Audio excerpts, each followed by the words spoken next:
Yo, what's good everyone? Welcome guys! Today we're gonna check out the book of Enoch, banned from the Bible, reveals shocking secrets of our history. I have no fucking idea what the book of Enoch is. I mean, I might have an idea because I used to be a huge fan of Supernatural. The angels over there, they were speaking Enochian, so I guess that's the language of the angels. I have no freaking idea. I mean, I don't even know if that's even accurate. I don't know that much about the Bible. I feel bad saying that, but yeah, as a Catholic, I should know more. But still, that's why they invented freaking YouTube, so we can learn even if we don't know any fucking thing. So without any further ado, let's just check out the video right away.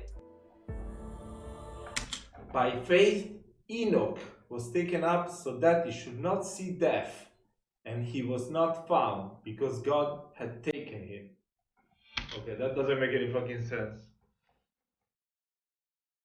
Hebrews. Ew.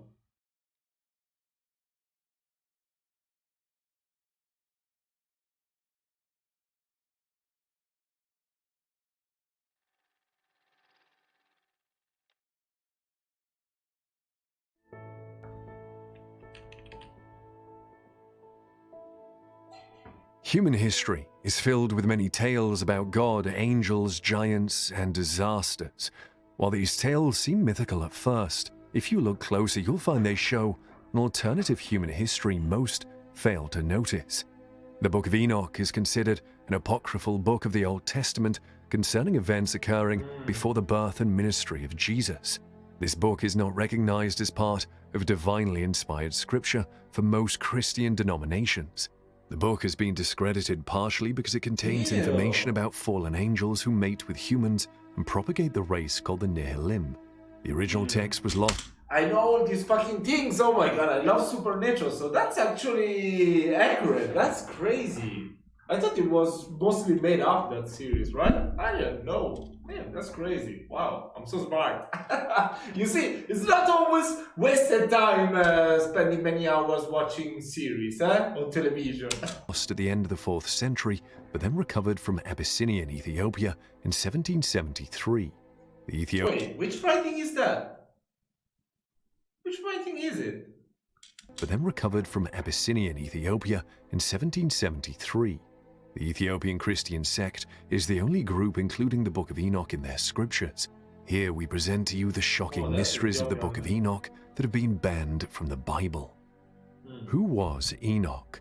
From the Bible, we know that Enoch was Adam's great-great-great-great-grandson and Noah's great-grandfather, who lived a holy and faithful life to the Lord. Wait, so why in Supernatural they used to say the angels speak Enochian? So he was the one giving the language to angels. I mean, why am I even asking him? Also became the father of Methuselah, the longest living man. Throughout his 3+ centuries on earth, he has numerous other offspring. Enoch is also only one of 2 people taken straight to heaven, escaping death altogether. After 365 years on earth, God takes him away as stated in Genesis 5:24. The verb for take appears to mean snatched up or carried away, perhaps similar to the way God had taken Elijah the prophet. Throughout the years he lived, he walked in faith, and that made all the difference. No matter what happened, he trusted God, he obeyed God. God loved Enoch so much that he spared him the experience of death. Enoch is the subject of many Jewish and Christian traditions. He was considered the author of the Book of Enoch and was also called the scribe of judgment. In the New Testament, Enoch is referenced in the Gospel of Luke, the Epistle to the Hebrews, and the Epistle of Jude, the last of which also quotes from it. He is venerated as a saint in the Catholic Church, Eastern Orthodoxy, and Oriental Orthodoxy. Enoch was a famous preacher. His message was one of God's judgment against humanity. His ministry was a precursor to the ministry. I think we should make more religious reactions, I'm a Catholic, but I don't really go to church. I don't really believe in religion or whatever, but religion is really interesting. Like, learn all the kind of stuff from the Quran, the Old Testament, Orthodoxism. We should make more reactions. I like to learn more about this kind of stuff, to learn more how people think in different cultures. Of Noah, a preacher of righteousness and builder of the ark. With the extent of unrighteousness and ungodliness in the world, it was remarkable for a man to stand up and proclaim judgment on his neighbors. To know much more about the background of this mythical figure and the supernatural experiences he went through, we have to redirect our attention to the apocryphal books written by Enoch. Dead Sea Scrolls. In late 1946 or early 1947, Bedouin teenagers were tending their goats and sheep near the ancient settlement of Qumran, located on the northwest shore of the Dead Sea in what is now known as the West Bank. One of the young shepherds tossed a rock into an opening on the side of a cliff and was surprised to hear a shattering sound. He and his companions later entered the cave and found a collection of large clay jars, 7 of which contained leather and papyrus scrolls. An antiquities dealer bought the cache, which ultimately ended up in the hands of various scholars who estimated that the texts were over 2,000 years old. After the word of the discovery got out, Bedouin treasure hunters and archaeologists unearthed tens of thousands of additional scroll fragments from 10 nearby caves. Together they make up between 800 and 900 manuscripts. It was the Book of Enoch, which is comprised of 5 books, the Book of Watchers, the Book of Parables, the Astronomical Book, the Dream Visions, and the Epistles of Enoch. The Book of Enoch. The Book of Enoch is composed of various monumental works. They briefly introduce Enoch, the significant themes of rewards, punishment, the end of the world, and the final judgment. Book 1 includes chapters 6 to 36 and is primarily about angels, the tree of life, Jerusalem, and the universe. The Book of the Watcher tells the story of fallen angels from Genesis 6:1 to 4 that took wives, created the Nephilim, and taught advanced technology to humankind, ultimately leading to the Great Flood and their destruction. Nephilim means the fallen one, and they're described as some sort of large people like giants. There are several interpretations of the relationship between the sons of God and the Nephilim. Some have understood the sons of God to be fallen angels, and the Nephilim are the offspring they produced with human women. This view was described in the first book of Enoch, a non-canonical Jewish text, and remains a popular explanation. The first book of Enoch also notes the Nephilim were giants, which seems in accordance with the people of great size. The apparent gigantism of the Nephilim is argued to stem from their supernatural origin, though some have countered that is theologically problematic to suggest that angels or demons, as purely spiritual beings, could physically reproduce with humans. A less supernatural view holds that the Nephilim were simply men who fell away from righteousness. Specifically, some theologians have held that the sons of God are a reference to the descendants of Seth, the righteous son of Adam, and the Nephilim were members of his bloodline who rejected God. This view, known as the Sethian view, was held by St. Augustine and other church fathers, as well as by many Jewish theologians. The Sethian view is sometimes elaborated with the assertion that the daughters of men were the ungodly women of the bloodline of Cain, Adam's murderous son. With the Nephilim as mere humans, their great size is variously taken literally or metaphorically, though they were undoubtedly considered great warriors. The second part of Enoch's book is the Parables of Similitude, an apocalyptic book about the Son of Man and the Ancient of Days. These ancient prophecies of Jesus are directly in line with what we find in the Bible and are remarkably similar to the book of Revelation. The Astronomical Book is a detailed account of the stars and their functions. The Dream Visions is the prophecy of all human history, from the creation of mankind all the way to the end times and the final judgment. The past, present, and future are foretold in great detail. The prophecy of weeks is similar to the prophecy structure in the book of Daniel. The concluding section reminds us how we should live. Enoch recounts the lessons and wisdoms he has learned in life and that we are all subject to God. Finally, the Noah fragments is the untold story of Noah from the Bible. We know more about his mission to save all humanity and the struggles of his father, Lamech, and his grandfather, Methuselah. Each work is independent, but all the works are bound by a common theme: the punishment of the wicked and the blessedness of the righteous. Mysteries of the Book of Enoch. The Book of Enoch has several mentions that contradict the Bible. Enoch chapter 10 verses 1 through 3 mentions Noah, even though the Bible teaches that Enoch was taken up to heaven years before Noah was born. It states that then the most holy and great one spoke to Lamech's son in the presence of Uriel. Lamech said to him, "Go to Noah and tell him about the flood. In my name hide and tell him about the time that the entire earth will collapse. A deluge is scheduled to hit the whole earth, and it will wipe out everything that is there." The Bible never states that Enoch returned to earth after he was translated to heaven, so if he wrote the Book of Enoch, how could he have known about Noah and the flood? In the book of Enoch, chapter 10, verses 8 through 9, God places all the blame for the corruption on earth on a demon named Azazel, which says that the whole earth is being corrupted through the works that Azazel taught him to ascribe all sin. The Bible doesn't mention any other demon besides Lucifer, also known as Satan or the devil. Not to say there aren't any other demons there, still they're just never named, and Satan is the one who is ultimately blamed for the evils of our world because he is the originator of sin. Jesus said in 1 John chapter 3 verse 8, that committeth sin is of the devil, for the devil sinneth from the beginning. For this purpose the Son of God was manifested that he might destroy the works of the devil. Fact. Also in the book of Enoch, chapter 13 verses 5 through 6 imply that the fallen angels repented for their sins. The Bible indicates the opposite because it says the fate of Satan and his angels is hellfire in Matthew chapter 25 verse 41, stating, Then shall he also say unto them on the left hand, Depart from me, ye cursed, into everlasting fire prepared for the devil and his angels.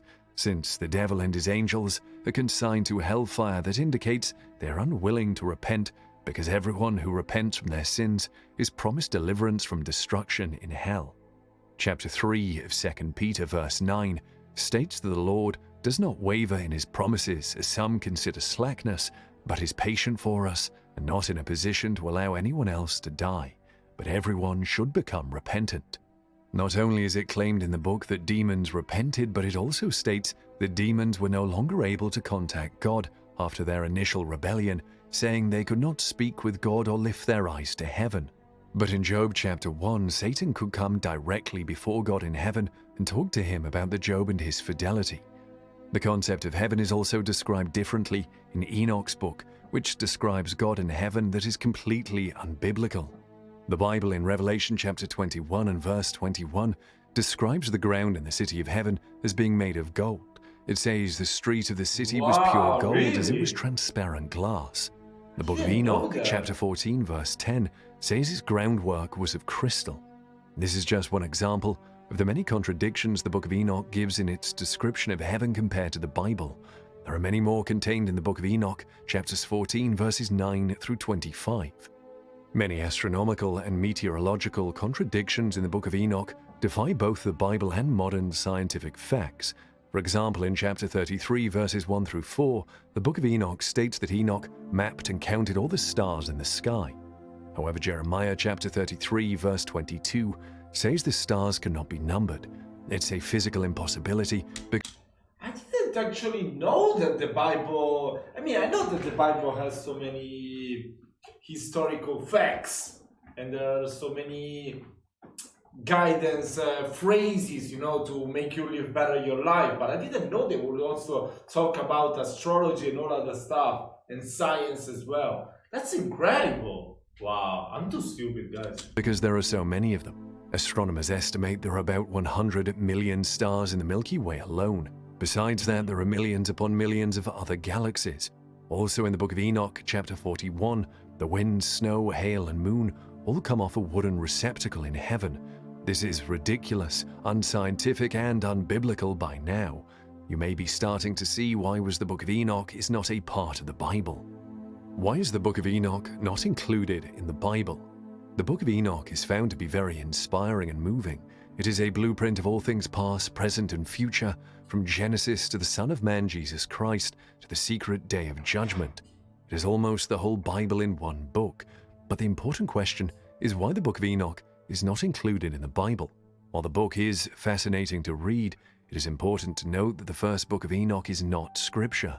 That is, the book is not inspired by God. The book was quoted in the apocryphal book of Baruch in several early church manuscripts. It contradicts the Bible numerous times, and the book of Enoch actually falls into a category of writings called the pseudepigrapha. This means that the author is not who he claims to be, and that makes sense because the book of Enoch speaks about Noah, and the Bible indicates that Enoch was taken to heaven before Noah's time. So it's much more likely that the book of Enoch was written by someone else later who falsely claimed that Enoch was the original author. Therefore, the book of Enoch doesn't have much value for Christians who are trying to learn the gospel truths. But one of the reasons Jude may have quoted from it is because it was well known at the time, and the passage he quoted from contained some inspirational truth which helped strengthen his case for the gospel. The authentic Book of Enoch is called the Ethiopic Book of Enoch pseudepigraphal work. The only full extant copy has been found to be the Ethiopic translation of an earlier Greek translation that was made from Palestine using the source Hebrew as well as Aramaic. Because the Book of Enoch was written after Christ, who was trying to compile what Enoch said about his philosophy and teaching, which omits Methuselah according to oral tradition, as the source is not reliable, the Book of Enoch did not remain within the books of the Bible and is considered doubtful. Enoch's book is a mystery, and no one knows for sure whether it was written by Enoch himself or compiled by someone taking inspiration from him. A lot is not known about the book and a lot of mysteries are yet to be solved. But the Book of Enoch is banned from the Bible and contradicts it in many ways. What do you guys think about the truth of the Book of Enoch? Let us know in the comments section below. Also, don't forget to subscribe to the channel, give this video a big thumbs up, and share. I will, I definitely will. This is really interesting. I really like this typology of videos. I really like it. So yeah, guys, if you have any more suggestions for this type of videos, I want to learn more, as I said before, about religions, because I think they will teach us better how people think, understand better their culture with everything that is going on nowadays. I mean, if I say Iran, you will definitely understand. I don't want to discuss whatever is happening there, you know.